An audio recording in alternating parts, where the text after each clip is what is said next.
yung mga taong sumasakit yung buto nila, sinasama na rin yung molecular testing kasi diyan mo ibabagay yung ibibigay mong chemotherapy at nakakatulong na rin yung mga ultrasound, chest x-ray, x-ray ng buto, tsaka syempre ipapa-blood test ka na. So yan yung mahihingin sa'yo ng doktor mo. Yung klase ng sarcoma, doon din binabagay yung gamutan. So, ano ba yung gamutan? May tinatawag ng mga bone sarcoma, tinatawag na osteosarcoma o galing sa buto. Ito ang tinatamaan nito or nagkakaroon nito mga bata o young adults. Pero yung cartilage, chondrosarcoma or chordoma ang tawag naman mula sa nerve pag chordoma, ito is para sa mga may edad to.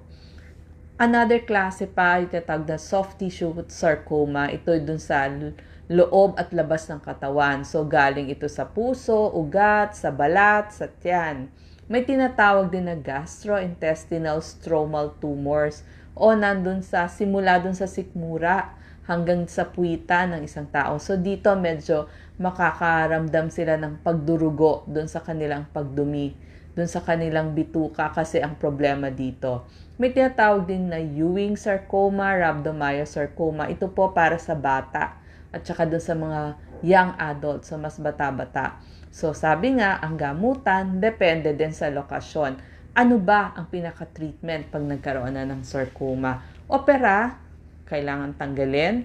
Chemotherapy, radiation therapy, meron na rin matatawag na proton therapy. Under radiation therapy yon para yung mga normal cells hindi apektado, yun lang cancer cells. At immunotherapy, nakakatulong yun. So ang tanong nyo, nagagamot ba ang sarcoma? Oo. Kapag naalis o napatay mo yung mga cancer cells, lalo na yung primary tumors at saka yung kalat nito, lalo na kung hanggang lungs lang yung kalat nila, gumagaling po ito. So, oo, may success rate ang sarcoma. So, kaya nga, huwag babaliwalain. Sinabi ko na yung mga signs and symptoms. Pag nakita ninyo yung mga bukol-bukol sa katawan ng isang tao, ipatingin na natin, lalo na pag mabilis lumaki. Okay? So, yan na po. Sana nasagot yung mga katanungan tungkol sa sarcoma kasi nga hindi ito sikat na sakit. At saka laging tanong, bakit hindi nalaman? So, yun na po yung dahilan bakit hindi agad nalalaman. So, sana nakatulong tayo.